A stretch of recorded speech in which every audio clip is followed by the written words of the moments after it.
Bom dia, filhotinhos. Tudo bom? Como vocês perceberam aí, eu não estou presente. A gente fez uma gravação aqui, né? O meu tempo é para falar um pouquinho sobre as questões de geografia do Enem, como vocês podem abordar a geografia, né, nas questões interdisciplinares, como vai aparecer ali algumas informações. Preparei alguns slides ali, um sobre conteúdos, outro sobre como vocês podem usar os conhecimentos de vocês na hora de analisar os dados de geografia, os mapas, algumas tabelas ou gráficos, né? Então a gente vai seguir aqui, ó, geografia para o Enem, estratégias para dominar e conquistar a sua aprovação. Eu estou gravando pelo Meet da minha namorada, apareceu o nome dela aqui, né? Ana Carolina. Estou com duas telas, então talvez eu me enrole um pouquinho na hora de passar aqui, mas a gente vai se ajudando. Tá bom? Então vamos lá. Vou passar aqui. Esse slide, na verdade, alguns professores já trabalharam com vocês ali, que são os temas essenciais. Eu peguei, óbvio, os temas de geografia. Acho que o professor Big, eu não sei se ele vai apresentar antes ou depois de mim, mas ele também já fez essa listagem ali para humanas, né? Então vocês percebam que, deixa eu voltar aqui para a gente poder interagir com a tela, ó. Principal tema, né? De 2009 a 2024, ou seja, nos últimos 15 anos, o principal tema é urbanização, né? Urbanização, que é o processo de crescimento da cidade. Então, o que a gente encontra nesse processo de crescimento? A segregação socioespacial como um problema crônico da cidade, né? Eu sempre falo em aula que a cidade foi feita para dar errado desde quando ela surgiu enquanto instrumento de organização do espaço, né? E, claro, falando de Enem, a gente tem que pensar os desafios das cidades brasileiras, né? A favelização, a questão da gentrificação. Depois a gente vai falar um pouquinho mais sobre esses temas. Segundo tema, também muito importante para a realidade brasileira, a questão da agropecuária, né? O setor primário ali aparece logo em seguida com 32 questões no Enem nesses últimos 15 anos. Geografia agrária no geral, os conceitos. A Revolução Verde aqui é importantíssima você dominar o contexto que ela surgiu, né, da industrialização tardia, a mecanização do campo, como isso gera uma segunda onda de êxodo rural, e isso vai impactar diretamente nas cidades, né? E os conflitos fundiários no Brasil, muito aquela questão ali dos movimentos camponeses, né? As tensões entre os latifúndios e os movimentos de luta pela terra. Terceiro tema, ele já é um tema muito mais abrangente, ele é de leitura, de contexto. Questão de desenvolvimento econômico, aí principalmente o conceito de globalização, entender como ele surge ali a partir do século XVI, né? E vai se modelando até o século atual, século XXI. Indicadores e desigualdades regionais. Essa leitura é muito mais de interpretação de dados, né? Então também é interessante a gente focar esses três aqui. Claro, eles não vão aparecer recortados, né? Como se fossem coisas isoladas, eles vão estar dentro de outros temas, dentro ali do enunciado, né? Dentro do texto que você vai ler para te preparar pela questão. Depois aparece aqui, ó, a ruralidade, né? A ideia de dinâmicas de campo e transformação do espaço rural, ou seja, como o campo ele vai sendo modelado, transformado, né? Agregado ali com a agroindústria dentro do setor secundário, né? Como você tem essas transformações, principalmente depois da Revolução Verde aqui, né? Que é o nosso gancho para ligar o segundo tema e o quarto tema.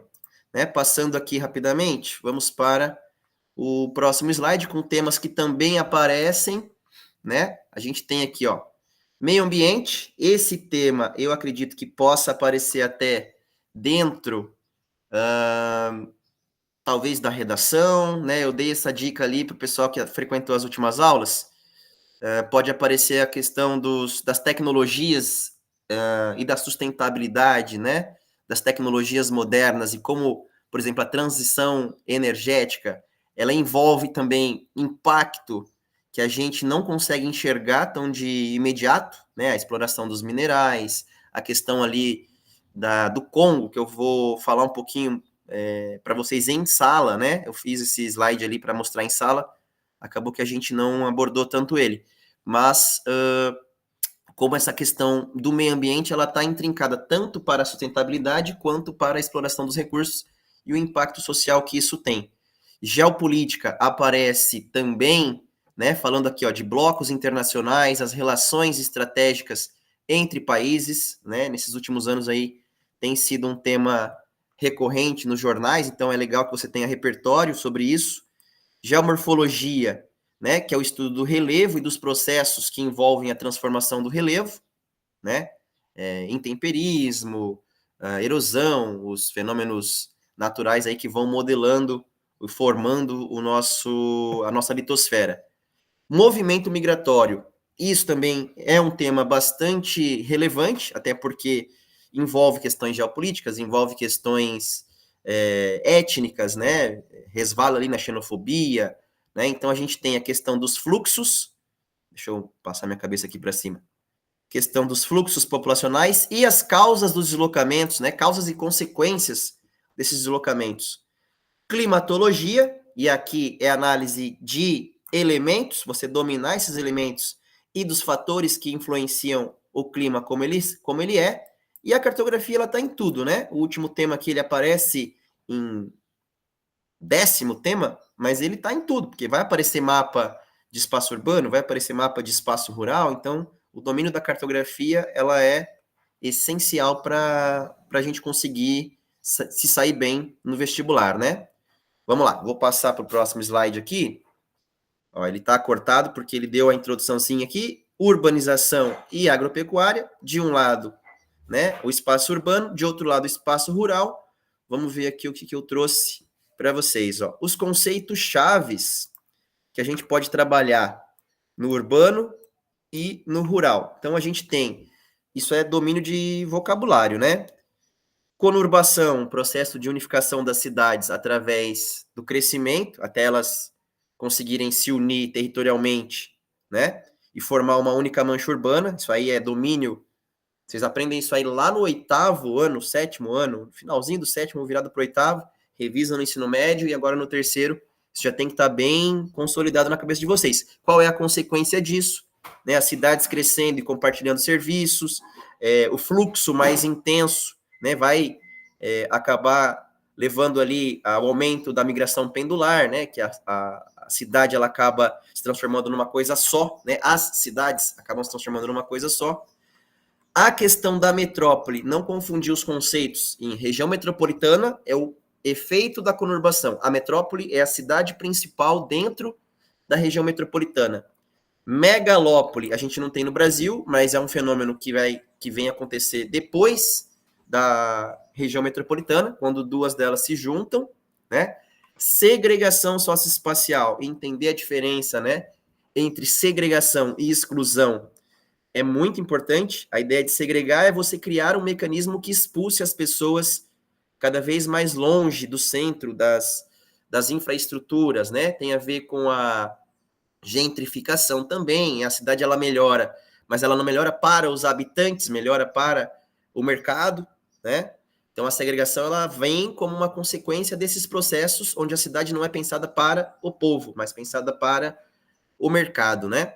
E a segregação ela é um fenômeno natural da cidade. Ela acontece porque a cidade, como eu sempre falo, foi feita nos moldes que ela foi fundada, desenvolvida ali a partir do capitalismo, ela foi feita para não funcionar, ou funcionar para um grupo pequeno de pessoas, né? Novamente aqui, ó, gentrificação, que é o processo de você melhorar estruturas não para pessoas, mas para que o mercado lucre dentro do espaço urbano. Valorização do espaço urbano não para o cidadão, né? A não ser para aquele que detém o território, né? O espaço. Né? Você coloca lá, eu vou colocar uma praça, vou colocar um hospital, vou melhorar a iluminação, vou colocar coleta de lixo semanal, né? A cada 2 dias, vou dar acesso a saneamento, né? Tudo isso agrega valor ao espaço, mas não necessariamente inclui a pessoa no tecido urbano, né? Não, ela não em alguns momentos, se você fizer isso numa região suburbana ou de periferia, você pode acabar expulsando essas pessoas desse espaço, e esse é o ponto contraditório da gentrificação. Ela é feita para melhorar, mas não melhora para a população que deveria absorver esse fenômeno, né? Verticalização, o nome já é meio que autoexplicativo, é a cidade crescer para cima, né? Ela vai começar a ter prédios aqui, ó, eu gostei dessa canetinha aqui, vou ficar desenhando na tela. Então é isso aqui, ó, esse fundo aqui dessa imagem, isso aqui é a verticalização, né? O que causa? Qual é a consequência da verticalização? Ué, só você pensar matematicamente. Você tem, num espaço onde antigamente vivia uma família, 2 famílias, 3 famílias ali, isso já é substituído por pessoas morando empilhadas uma em cima das outras. E aí você vai ter a questão de mobilidade urbana, né? São 50 carros e não mais 2, 3, né? Porque agora são garagens com dezenas de carros. Tem a questão do tratamento de esgoto, né? Porque agora são várias pessoas produzindo resíduos. Tem a questão de como essa verticalização ela é pensada. Ela é uma verticalização excludente, ela é uma verticalização que vai colocar você num condomínio e vai excluir quem está fora e também isolar quem está dentro ali numa realidade de bolha, né? Então tem todas essas camadas ali que vocês podem pensar sobre, né? Favelização é um termo que é meio pejorativo, nem se usa mais o termo favela, né? Se usa comunidade, para o IBGE, aglomerado subnormal, né? Pode aparecer no texto dessa forma, né? Aglomerado subnormal, não como favela, né?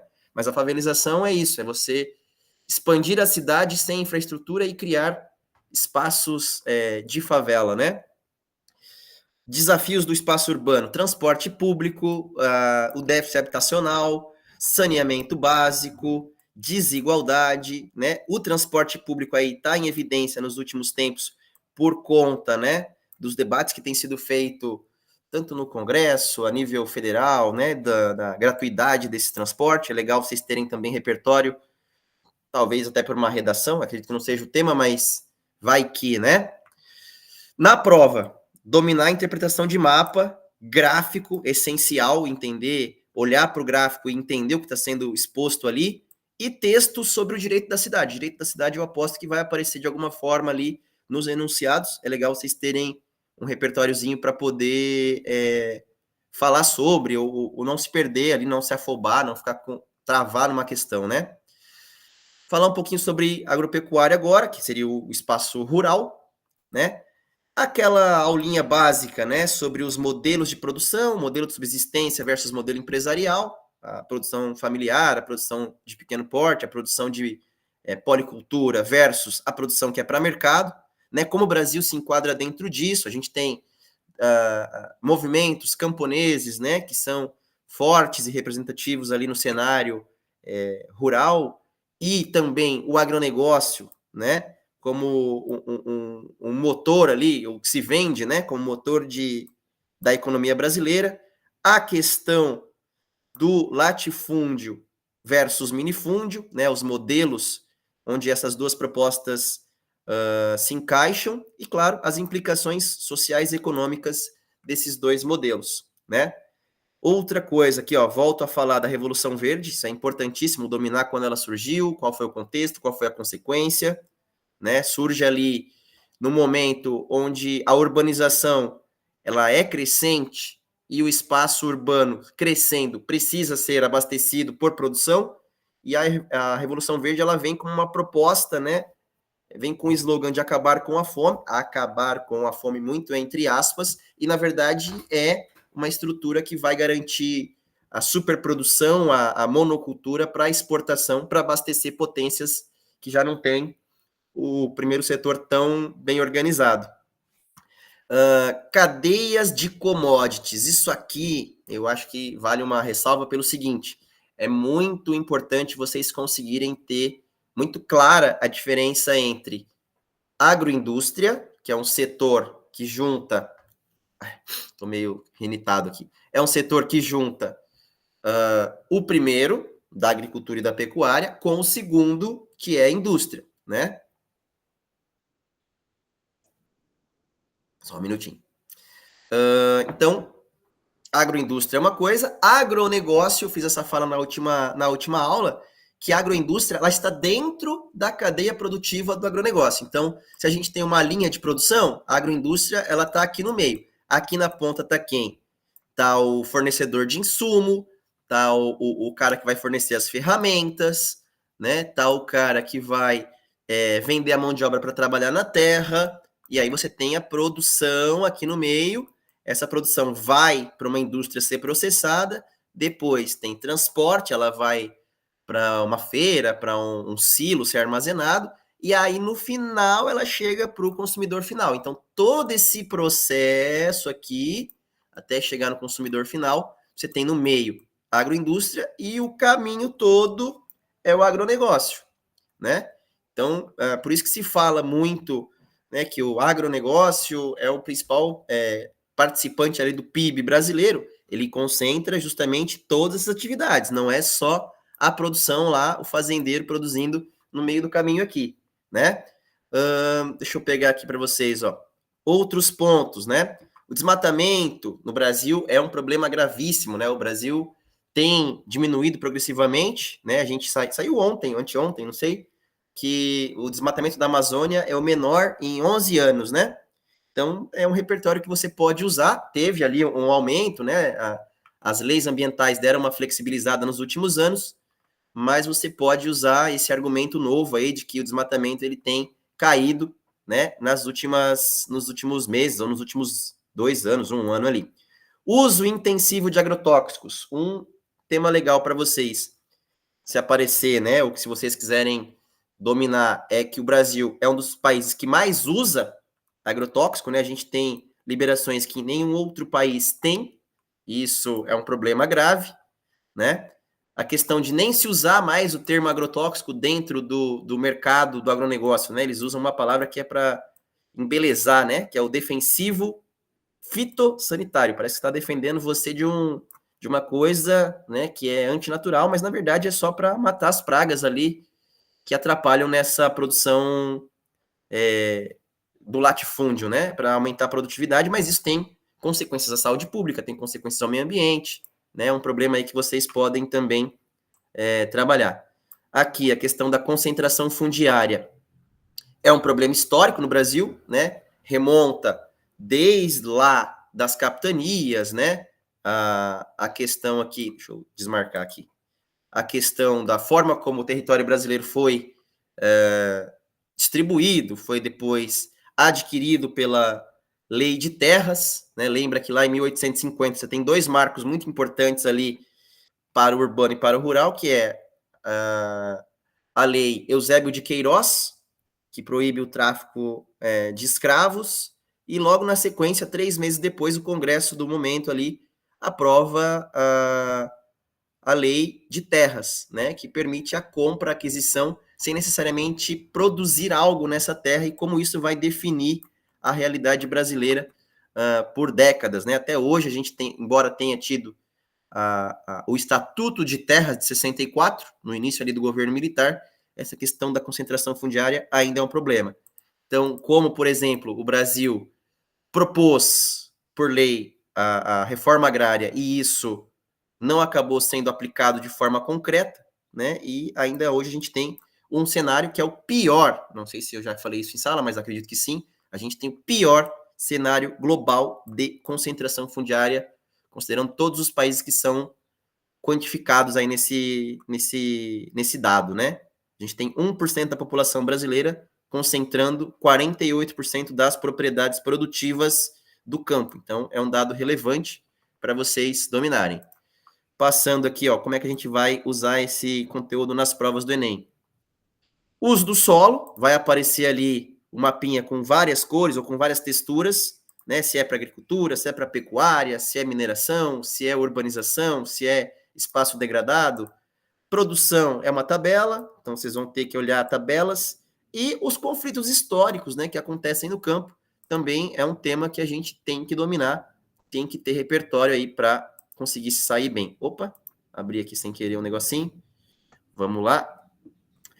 Próximo tema, também um tema bastante amplo, né? Globalização e geopolítica, só esses dois conceitos já dão uma aula só eles, né? Globalização começa ali com as grandes navegações e vai se estabelecer a nível global, né? A partir do final do século XX, começo do século XXI, com a internet, principalmente, com o surgimento das redes de internet, e a geopolítica são as relações de poder, né, a nível de Estado, como os países eles se relacionam entre eles, medem forças, mudam acordos, redefinem as alianças, né?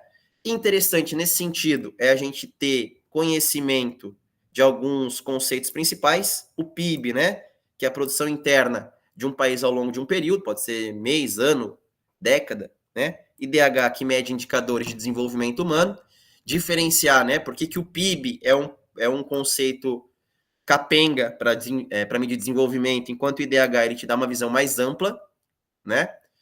Lembra que IDH é longevidade para medir saúde, renda per capita, né? PIB per capita para medir distribuição de renda, que é um dado que dá para ser contestado muitas vezes, mas funcional ali para o que se propõe. E o coeficiente de Gini é o que mede desigualdade, né? Só pulei aqui. O IDH também tem a questão da educação. Pensa lá, né, de 100% em idade escolar, quantos por cento estão matriculados, quantos por cento estão frequentando, então a frequência, e o tempo médio de estudos. O Brasil ali está em torno de 8 ponto alguma coisa, anos de estudos em média, então quer dizer que se a gente fizesse uma média de tempo de estudo da população, o Brasil estaria ali na faixa dos 8 anos. Não é um indicador alto, também não é muito baixo, mas não é muito bom, né? Tá no médio baixo. Coeficiente de Gini, voltando aqui, é a diferença da população mais rica para a população mais pobre, né? Você pega ali a renda dos 10% mais ricos e a renda dos 10% mais pobres e vê se há uma diferença muito grande. O Brasil tem um índice de Gini muito ruim, né? A gente está com uma das maiores desigualdades entre faixas do topo e de base, né? Isso é interessante aí você ter como repertório, tá? Outra coisa, a gente também tem que falar, né, da questão desses avanços do mundo do trabalho. A plataformização, eu acredito que vai aparecer ali com certeza, é um conteúdo que eu acho seguro vocês dominarem, né? Como as relações de trabalho hoje, elas estão sendo atravessadas pelas big techs, pelas grandes empresas de mídias e comunicações online, né? As plataformas no geral, e isso aqui também vale para o mercado de trabalho, né? Vai entrar a Uber, o iFood, a 99, né? A mudança do padrão de contrato, né, pejotização tem a ver ali com o CNPJ, né, a pejotização de pessoa jurídica, o declínio, né, ou a propaganda, a estrutura que tem se montado para que o CLT ele perca espaço ou ele fique ali desprivilegiado. Não é um privilégio, né, mas enfim, é um direito, né? E como o PJ ele tem tomado esse espaço e isso tem implicações na gestão pública, porque é menos FGTS, é menos arrecadação de imposto, é menos tributação sobre o serviço, e a pessoa do PJ também fica desprotegida nas relações trabalhistas, porque não tem 13º, não tem férias, não recolhe fundo de garantia, né? Então, várias camadas ali que vocês precisam saber do que se trata, é um conceito que, junto com plataformização, é interessante dominarem. A informalidade, que é a pior, vamos dizer assim, né?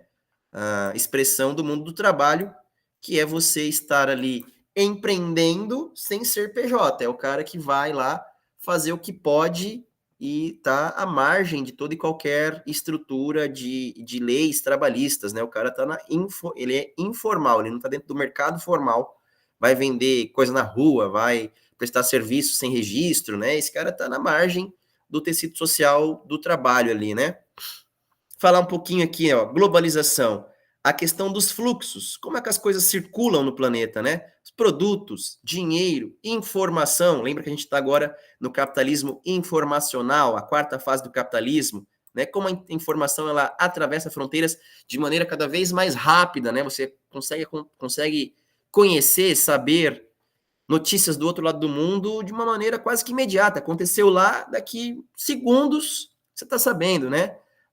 Por exemplo, aquelas manifestações lá do Nepal, o conflito Israel e Palestina, conflito Ucrânia e Rússia, né? Tem todas essas informações que a gente recebe hoje quase que de maneira imediata. Explodiu um vulcão, deu um terremoto, né? Então, a forma como a globalização ela traz essa dinâmica, essa velocidade instantânea às informações que a gente recebe.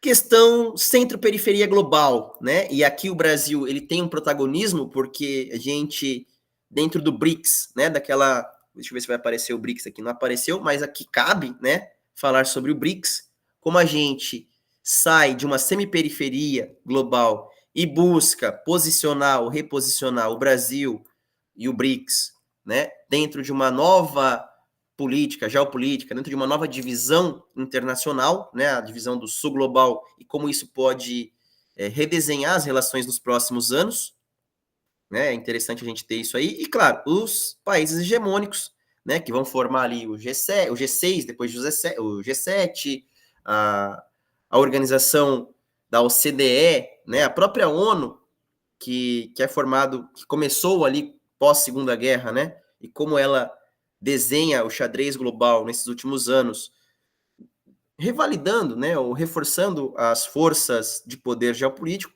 Então, entender também o papel desses países de centro, principalmente hoje a atuação dos Estados Unidos, né, na figura ali do Donald Trump, como ele tem lutado, tem se posicionado para manter essa hegemonia de um país que dominou o final do século XX, meio para o final do século XX, e o século XXI agora é o primeiro quarto dele, né?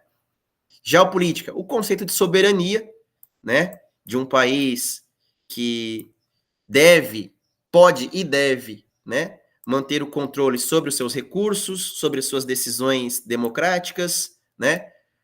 Questão de blocos econômicos, como eles se formam. A ONU em si, ela não é um bloco, nem o BRICS, né? A União Europeia e o Mercosul, sim.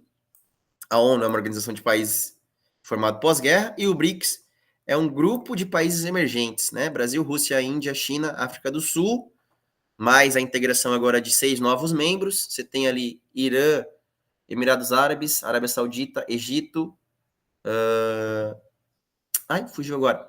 Etiópia e entrou por último a Indonésia. Era para ser Argentina, mas com a mudança de governo eles declinaram o convite e a Indonésia entrou no lugar, né?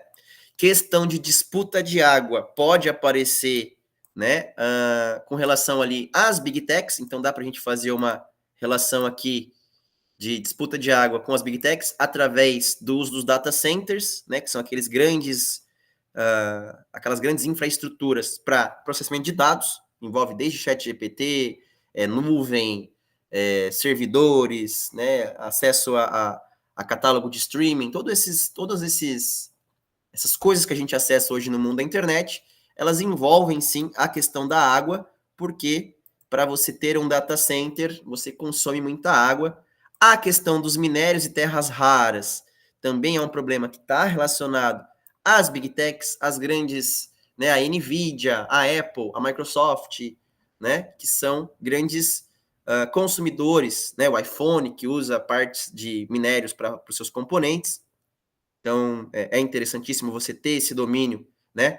Cobalto é um minério que pode aparecer ali citado em texto, porque ele é usado para as baterias de lítio, por exemplo. O lítio, o cobalto são usados para baterias mais modernas, né? Que são ditas ecológicas, mas que envolvem a questão da problemática da exploração desses recursos, como ele é feito, né?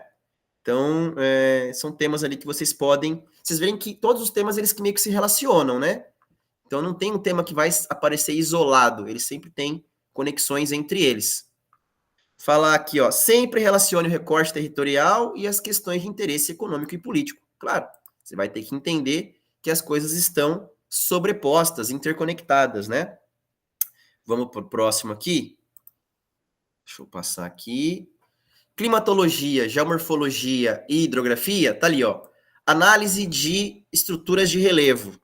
Tranquilo, isso aqui é conteúdo de sexto ano, sétimo ano, né? Então, pelo menos a diferença entre um e outro vocês têm que saber, né? Os processos que envolvem aqui a formação do relevo também é interessante, né? E como isso define a paisagem. Vou dar uma aceleradinha, porque esse tema aqui ele é mais técnico, né? Climatologia temperatura e precipitação, que vão ser os elementos do climograma, né? Para você conseguir interpretar aquele gráfico, né? Que lembra que é um eixo X, um eixo Y, aí você tem a barrinha que é chuva, e você tem a linhazinha que é a temperatura, né? Então é interessante vocês dominarem essa análise gráfica. Os elementos do clima, isso aqui é básico também, é conteúdo de primeiro ano do ensino médio. Na hidrografia, conhecer as principais bacias hidrográficas do Brasil, acho que é interessante. Os usos, né, que você tem da água, desde navegação, abastecimento, produção de energia, né, as questões que envolvem ali o uso da água, as big techs que a gente acabou de falar, né, ó, disputa por recursos hídricos, isso aqui é o tema principal, né? Para onde está indo essa água? Vai para o agronegócio? Vai para a indústria? Vai para a produção de informações, as big datas ali, os data centers? Para onde é que está indo o uso dessa água, né? No texto, basicamente, é você entender uma coisa, onde ela se relaciona com a outra, né? Climograma é essa análise gráfica, e entender, eu sempre cobro de vocês ali quando aparece algum mapa de relevo, entender o que é em cima, o que é embaixo, né? Onde está mais alto, isso aí é treino, é visual, olhar, acostumar e entender meio que de imediato a interpretação desse mapa, né? Então vamos lá, vamos passar aqui.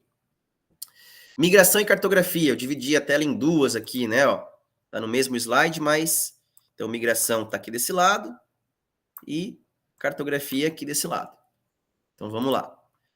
Migrações, demografia, né? Os tipos de migração, isso aqui é manjado, né? Migração interna, migração pendular, que é aquela migração que acontece nas cidades, a migração forçada, né? E aí trabalhar ou entender o problema dos refugiados no mundo hoje, lembrando que há uma diferença de um conceito de refugiado convencional e refugiado climático, né? Que é aquele cara que vai fugir do mar subindo, do tsunami, da seca, dos alagamentos, né? Aí a gente pode usar o exemplo do pessoal do Rio Grande do Sul, que teve que se deslocar porque a cidade estava embaixo d'água. Esse cara é um refugiado climático, né? Indicadores de demografia. Demografia aparece aqui, ó, aqueles indicadores que eu gosto de trabalhar com vocês, né? Natalidade, mortalidade, fecundidade é um tema que vai aparecer. Esses dois aqui vão aparecer com certeza nas provas, ó. Fecundidade e longevidade. Fecundidade é o número de filhos por mulher em idade fértil, tem que ser pelo menos 2 para manter o índice de população estável. Abaixo de 1,5 é preocupante, e quanto mais baixo for esse índice, pior é, para que depois a sociedade consiga se organizar e recuperar essa estabilidade demográfica, aí, crescimento ou declínio, né? A estrutura etária seria a pirâmide, né? Como a sociedade ela se organiza ali das idades mais baixas, né? Dos jovens até os mais idosos, e aí você tem aquele desenho, né? Que começa assim, depois ele vai virando tipo uma coxinha, e por último ele vira quase que um retângulo, né? Que aí já tem muito idoso, quase não tem população economicamente ativa, e a reposição dos jovens está baixa, né? Porque a fecundidade diminuiu. Vamos lá. De cartografia, aí é técnica de leitura de mapa. Você começa por onde? Pelo título, pelo ano, né? E pela fonte. Onde é que está vindo essa informação? Qual que é a informação que eu estou lendo? Depois vai para a legenda. Quais são os dados que tem ali nesse mapa, né? O que eu estou olhando? A escala. Qual que é o tamanho desse mapa? Ele é um mapa de escala grande, ele vai ter muito detalhe? Ele é um mapa de escala pequena, ele vai ter pouco detalhe, né? Localizar onde você está, isso aí é óbvio, né? Em que direção que você está olhando? Você está olhando para o hemisfério norte, hemisfério sul, aí depende do que o mapa vai estar pedindo. E, claro, fazer as conexões entre o mapa e o enunciado da questão. Isso aqui é o básico, né? Vamos lá, ó. Então, no Enem, né? Interpretar essas pirâmides etárias, essas estruturas populacionais, relacionar isso às causas, né? Por que a população está ficando menor na base? Por que a população está aumentando o topo? Por que a população economicamente ativa do meio está menor, ou está maior, ou está crescendo? Como fazer para que essa população seja reposta, né? Então tem vários pontos ali que vocês podem falar também. Vamos lá. Próximo slidezinho, acho que esse aqui já é o último de... Ah, não, acabou, ó. Então, maravilha, gente. Então é isso, ó. Só retomando com vocês rapidinho. Ó, vamos lá. Urbano e rural, isso aqui é o que mais cai. Depois, globalização e geopolítica, domínio de conteúdo e repertório, dados, estatísticas, etc. Climatologia, geomorfologia, hidrografia, conhecimento técnico, né? Tem que ter também conhecimento para você conseguir analisar as informações. E migração, demografia e cartografia, né? Que são elementos da geografia humana, beleza? Aí os temas finais aqui, né? Que eu quero falar com vocês, acho que eu já me estendi bastante, nem sei quanto tempo de gravação tem aqui, mas foi bastante tempo já. Então, vamos falar aqui, ó. Claro, né? Não vai virar um zumbi na véspera da prova. Dorme bem, se alimenta bem, alimentos leves, né? Beba bastante água e não se irrite, não tenha grandes mudanças ali, grandes novidades na véspera da sua prova, né? Não mexa com o seu emocional na véspera, porque, a não ser que, claro, aconteça alguma coisa extraordinária, né? O ideal é você se manter calmo e sereno. Durante a prova, lê o enunciado, né? Tem gente que gosta de riscar ali as informações importantes, acho que isso é extremamente relevante. Sublinhe, né? Eu acho que é uma técnica boa. Identifique as palavras-chave e dados mais importantes. Com relação ao tempo, né? Eu sempre faço isso aqui, ó. Tentar olhar se a pergunta é fácil, média ou difícil. Você tem um tempo médio ali de 2 a 3 minutos por questão.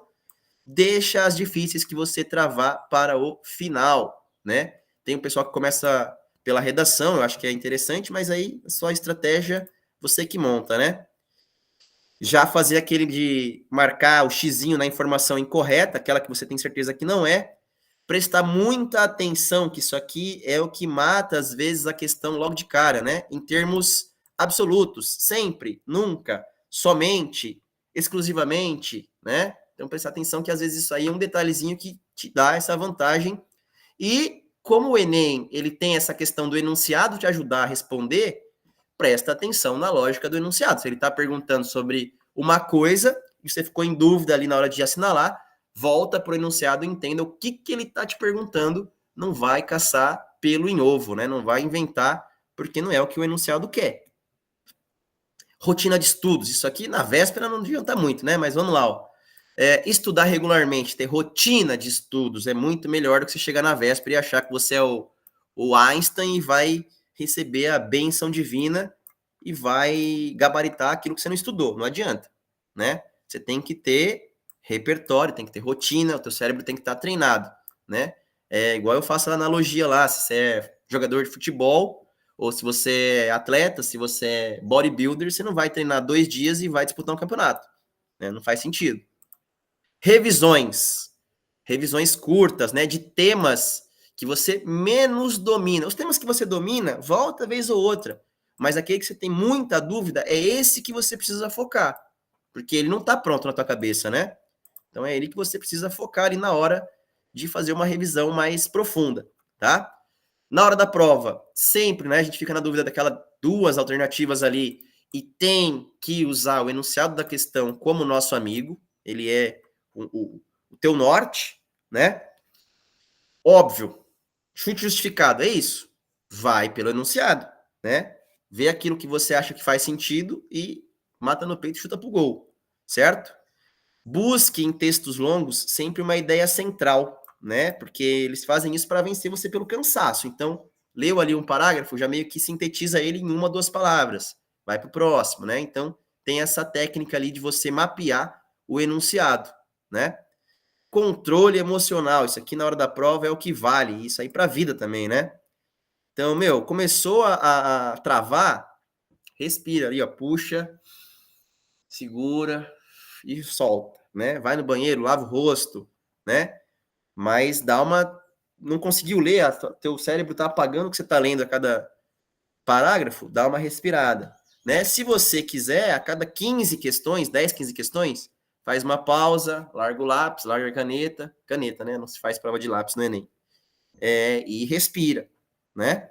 E claro, você tem que começar ali, o início da prova é super importante, né? Essa questão de o que você vai gastar a sua energia inicial, né? Não se prenda a questões que você não conseguiu responder logo de cara, né? Não achou a resposta, marca ali, essa aqui é difícil, e vai para a próxima, né? Então, ter essa gestão do seu tempo, no sentido de sentir a prova, também é muito importante, né? E, para finalizar, a questão motivacional ali, para a gente entender a importância do Enem, né? Claro que a gente pode tecer críticas a como ele é feito, a duração, né? Eu falo que ele é muito mais uma prova de resistência do que uma prova de conhecimentos, né? Então, a gente tem que entender a proposta dele e se preparar para isso, né? Aí tem essa frasezinha aqui, ó: aprender é tomar posse do seu futuro, né? Não cair nessa ideia de que, não preciso fazer faculdade, isso aí é papo para boi dormir, né? Coloquei algumas frases de impacto aqui, isso aqui é para motivar vocês, né? Que as pessoas pensam sobre educação, o mundo é movido pela educação, né? Aqui, ó: a educação é a arma mais poderosa que você pode usar para mudar o mundo. Claro, você não sabe das coisas, como é que você vai mudar as coisas, né?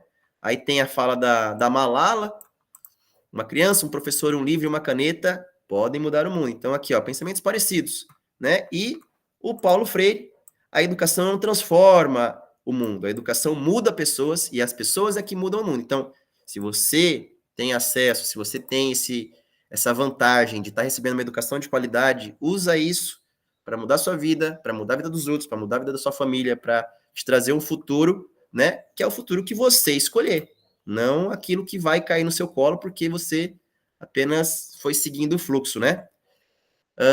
Tá preparado? Né? Vamos acreditar que sim. Vamos acreditar que vocês se prepararam ali ao longo desses meses, desses anos. Acredita no seu potencial, né? Vai ali, coloca em prática tudo aquilo que você aprendeu e dê o seu melhor, né? Essa frase aqui eu coloco sempre na prova. Se você se preparou, o seu melhor tá ali naquele momento e ele vai ser o seu a sua munição para essa prova, né? Ó, com dedicação, estratégia, confiança, a aprovação está ao seu alcance. Belezinha? Esse slide aqui, ele vai ficar disponível para vocês. Eu posso passar o link depois, posso disponibilizar o PDF, o PowerPoint, o que vocês preferirem ali, né? Eu gravei ele no Gama, que é um aplicativo muito bom para produzir esse tipo de conteúdo. Fica aqui então o meu conteúdo para vocês, as dicas, né, sobre gestão de tempo e etc. Espero que vocês sejam recompensados ali, claro, com o seu esforço, né? E a gente vai se falando ali até o Enem e depois dele, porque eu ainda vou ver vocês depois da prova, porque humanas vem primeiro, né? Então, beleza, queridos e queridas, um beijo no coração de vocês. Hoje é segunda-feira, quer dizer, hoje não, hoje eu tô gravando no final de semana, mas quando o vídeo aparecer aí para vocês vai ser segunda-feira. Na terça-feira eu estou no colégio, então se vocês precisarem de alguma coisa ou quiser conversar sobre essa apresentação aqui, estarei disponível fisicamente. Belezinha? Então, beijo, beijo. Tchau, tchau e boa aula a todos aí para os professores que ainda vão se apresentar. Beleza? Beijo, tchau.